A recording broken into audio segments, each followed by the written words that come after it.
Hello అండి. So నేను ఇక్కడైతే పూజ సామాన్లు క్లీన్ చేసుకుంటున్నా. అది మీకెందుకు చూపిస్తున్నారా అనుకుంటున్నారా?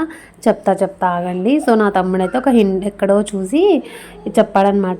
ఈజీగా క్లీన్ చేసుకోవచ్చు ఒక టిప్ చూసానని.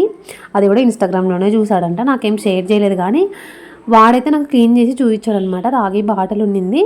సో దాన్ని అది ప్యూర్గా అయిపోయింది అనమాట. ఎంత క్లీన్గా అయిపోయిందంటే అంత క్లీన్గా అయిపోయింది. సరే ఈజీ అవుతుంది కదా అని చెప్పి నేను లేట్గా లేసి ప్రాసెస్ చేస్తున్నాను అనమాట ఇక్కడ పూజ సామాన్లని. కానీ నాకైతే అసలు యూజ్ అవ్వలేదన్నమాట. ఓన్లీ రాగి ఒక్కటే కొంచెం క్లీన్ అయింది, వేరేటివన్నీ అస్సలు కాలేదు. మీరే చూస్తున్నారు కదా. సో యాక్చువల్గా నేను హ్యాపీ ప్లానెట్ వాళ్ళది చాలా ప్రొడక్ట్స్ చూశానమాట. సో అది బుక్ చేసుకుందాం అని అనుకుంటూ ఉన్నాను. సో ఇది చెప్పాడనమాట టిప్పు. సో సరే పాటిద్దాము, పోయేదేముంది మహా అయితే ఇదే మనం కొత్తది తెచ్చుకుంటే అయిపోయి కదా వాష్రూమ్కి లేకోకుండా అని చెప్పి ఒక్కసారి ట్రై చేశాను అనమాట. యాక్చువల్గా ఇది కూడా కొత్తదే, సో యూస్ చేసింది చేయకోకుండా. బట్ నాకైతే ఏమీ వర్కౌట్ అవ్వలేదు. నోరు మూసుకొని నా పని నాదనేసి మళ్ళీ పితాంబరితోనే నీట్గా క్లీన్ చేసుకున్నాను అనమాట. మీకే అబ్జర్వ్ చేసుకోవచ్చు.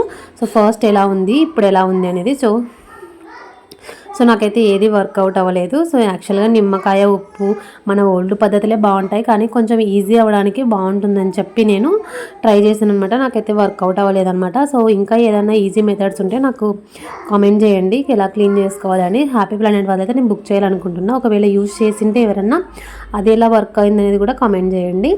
సో ఐ హోప్ వీడియో నచ్చింది అనుకుంటున్నా. Please like share.